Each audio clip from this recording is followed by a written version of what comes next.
Hey there, good evening, Sunday evening. Joe here. It's 8:14ish p.m. I've been meaning to do this all day. Of course, I've been meaning to do a lot of stuff all weekend that I didn't do. Excuse me, here comes the yawns as soon as I start this video.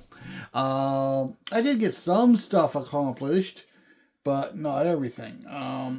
Bagged up a bunch of parts and sorted out some stuff for the swap meet this coming Saturday. But anyhow, this is for Paul over at Left Coast Model Car Builds. This is for the Customs Illustrated, Hot Rods Illustrated group build he's hosting that goes until December 31st, 2025. So I'm diving in, less than a month late. So it's not too bad. What is today? What is it? 10, 11, 12, what, 12 today, 13 tomorrow. So yeah, I'm halfway through the month. Almost. Well, anyhow, man, I have a lot of models that qualify for the build. Because he said gassers count too, because they're in these magazines, and street rods and customs. So, I mean, virtually, a lot of the stuff I have counts and can be made. I mean, muscle cars and stuff aren't going to work too well, but almost everything else would. I have a lot of choices. I mean, I just looked up on the shelf and saw another one. I'm like, holy crap, there's too many to choose from. But I narrowed it down to 6. Rather than my normal 5, I added a new tile. So we got 6 kits here that I got it narrowed down to. Like I said, I could have narrowed it down to 15, 20 maybe. But I'm not going to do that. We're going to go with 6. So anyhow, first up, number 1, the old AMT 49 Ford. Excuse me again. I would probably use the pans. That's something I normally wouldn't do. But I might use those. I might use a different grill. Whoever built this thing didn't do the best of work on it. It looks kind of sloppy. I don't think I'd use those little bumperettes unless I thinned them down really a lot. I wouldn't use the scoop. I may eliminate the side molding and, do something else with it. But, give it some kind of period correct, paint job. But, yeah, so 49 Ford. So that one is one of the options. Just a good classic lead sled type car, shoebox. So you can't go wrong with that. Sticking with something sort of shoebox-ish, not quite as much, but let's go to the 50s. Go with the 51 Chevy Bel Air. I looked up several pictures of these online. I saw some different options for paint jobs. So yeah, I also have the Fleetline version. That's the fastback, which is a post car. I kind of wish this was the post Bel Air, but so I looked at some pictures and I saw some ideas for this. A lot of them have a flat black, or the semi-black body, the satin body with a candy or a metallic metal flake type roof, and steelies with the spider hubcaps. And a lot of them had a stock grill. Some had this grill, but custom mesh behind it. Some of them were pretty subtle. They kept a lot. Of course, they got rid of that stone guard and the molding. So that's number 2, the old 51 Chevy. Nice choice. Then let's bounce up to the later 50s for the big old Chrysler forward look. And this kit already is the custom version of the 300. So, it probably just, I might use some of the decals that comes with it. It comes with all kinds of flames. But, I may or may not use them. I may go two-tone with the roof a different color, and may just, maybe do a fade. Something like that. I may use the wheels that come with it. I may use something else. if it's the one chosen. But yeah, that's number 3. So let's see what happens. Number 4. Let's fall back a few more years into 3940 Ford. Ironically, this one, for being the millennial issue, you see how much dust is on this poor thing. Look at this. Obviously, it's on the top shelf. I'm surprised that it has the clean hood. It doesn't have that stupid teardrop scoop molded in neither of the hoods, the 39 or the 40 hood. It comes with both. And because I know some of the newer ones had that stupid hood. This one does not. Because I have an older version of this too. I have like a, which is probably a 70s version of this where it's green on the box. It also doesn't have that hood. But believe it or not, this one's actually cleaner flash-wise. The older one I thought would be cleaner. This one's actually a tad cleaner. Same with the 49 Ford. I got the newest version of the 49 Ford, and, well, actually, that's the opposite. The newer version's not as clean. So, you know, but that's funny that usually the newer they get, the more flash they have. They must have went and cleaned this one up when they issued this. What year is this? Let's see. Is there a year on here somewhere? 1999. So yeah, they must have gone in and like cleaned these up a little. I'm really surprised. So yeah, that's number 4. Because the older version I have doesn't have the fender skirts. This has the skirts that cover here. So I could see it being lowered down with the skirts and some, maybe some moon disc or some steelies or something. And do a little, custom with some, metal flag, candy type paint on it. So, yeah, that one's number 4. Then, we're going to jump up to the 60s. We're going to 1962. Now, this one has some options. It could be custom, it could be super stock, but it comes with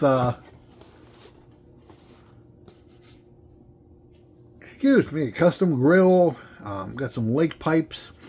It's got 2-hole interiors basically. You got the stock interior, sidewall, door panels and seats, and you got the custom with the button tufted. So this is really, a really nice option for the custom. So hey, it just may be with a one hell of an engine with a Super Duty 421. I don't know if you need that for cruising. That's more of a drag engine, but hey,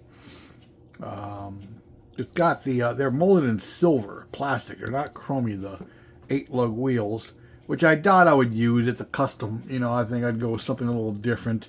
I may even change the engine down and get rid of the.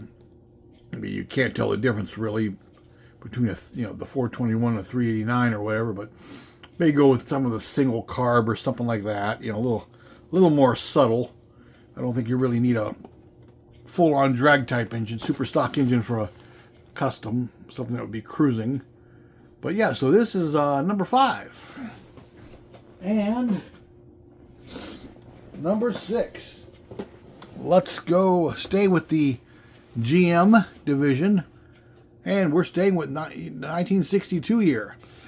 This comes with some custom front ends and rear ends. It comes with a Continental kit, which I may or may not use.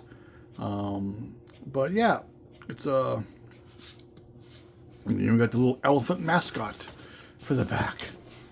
But you got some flipper type wheel. Deuce, damn it! Come on, get out of here. Pain in my butt. Okay. Now that interruption is through. Anyhow, yeah, we have the Electra deuce and a quarter. It's got some optional wheel covers and stuff like that. It could also be built, as I discovered, opening this thing up.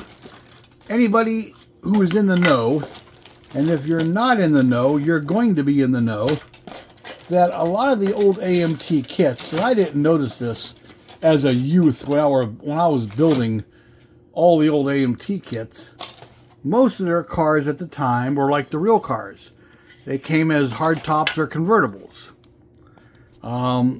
But AMT decided to take the cheap route out and use the same interior in all of them. See right here, this flat spot, which makes the rear seat a tad narrower, would actually be open in real life. This here would have a open area, and this would be open, and so would that, because that's where the convertible top folds down in, and that's where its arms go.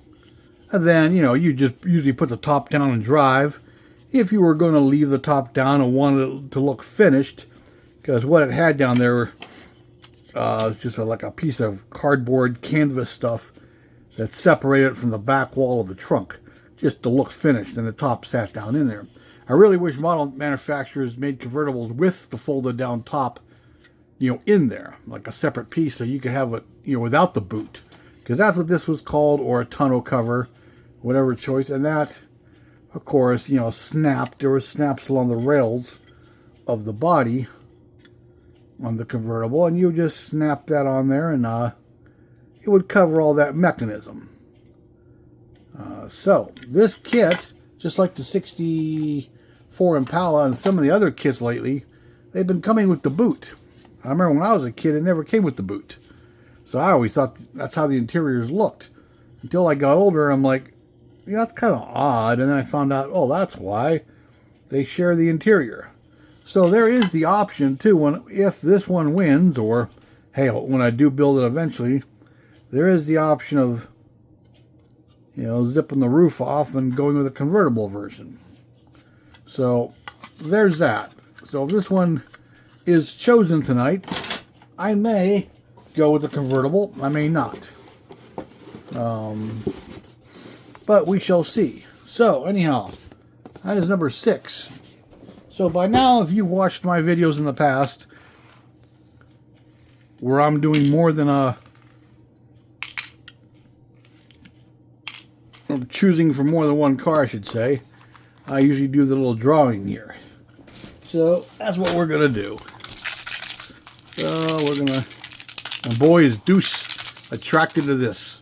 He's over here to my right, like, just staring at this, like, that sounds like a cat toy, Dad.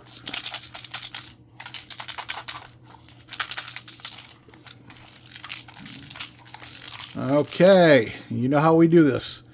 I open it up facing away from me. I do a reach around. I said reach around. And I pull it out. And it's number 5. Which is... I already forgot. Which one is number 5? Oh, geez. Well, see, Deuce knocking him over his helmet here. Number 5 is the Catalina. Yep, okay, so the Pontiac Catalina is the winner. So, Paul, hopefully by December 31st, we'll get to see this finished. Now it's a matter of, figuring out where I'm going to go with it, color or colors, interior and exterior, and all that good stuff. Like, am I going to just change the manifold of the engine, or am I going to change the engine altogether? I got to grab a resin piece somewhere. And there's different grill options. There's besides the one in the box here, and all that good stuff. There's, I think there's 3 grills till there's one with a bar that goes across here. And plus I got some stuff in the box. I got spare stuff everywhere, so there we go. So that's my entry for the Kustoms Hot Rods Illustrated Group Build for Paul at Left Coast Model Builds, or Model Car Builds, I believe. Over there on the left coast, obviously. So, yep. Okay, so I added another one on my list of group builds. And top things off, speaking of group builds, I got another thing I just volunteered. Sorry for that interruption. I went to move the phone, and this clampy thing I have it in just bumped the button and shut it off. Anyhow, as I was saying, speaking of adding things to my list of things to do, if you go back through some of my older videos, almost 3 years ago, I think now, I did a gold 68 Mustang for a customer of mine that does slot car bodies. I did his father-in-law 68 Mustang in gold. For some reason now, I don't know why he wants it, but he does, his father-in-law, he wants a second copy of it.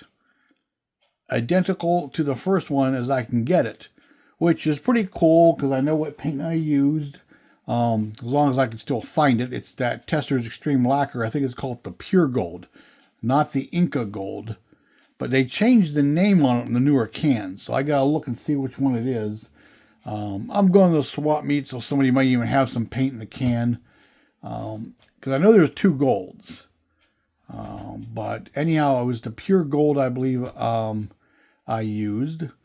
But anyhow, the interior was basic black and engine was Ford blue.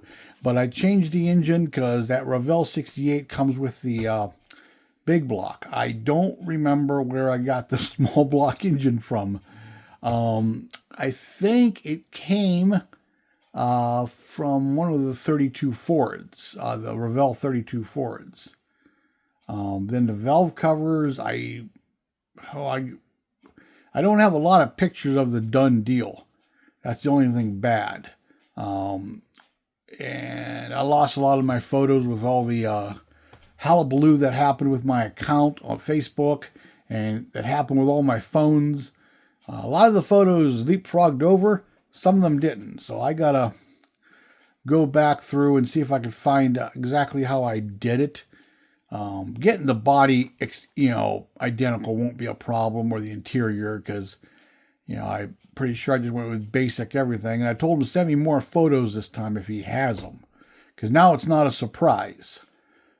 First time he was trying to do it as a surprise, so he couldn't go crawling all over his father-in-law's car snapping photos. Well, now that it's not a surprise, he's supposed to send me some photos here. When he sends me the kit, I'm going to say, well, send me more too.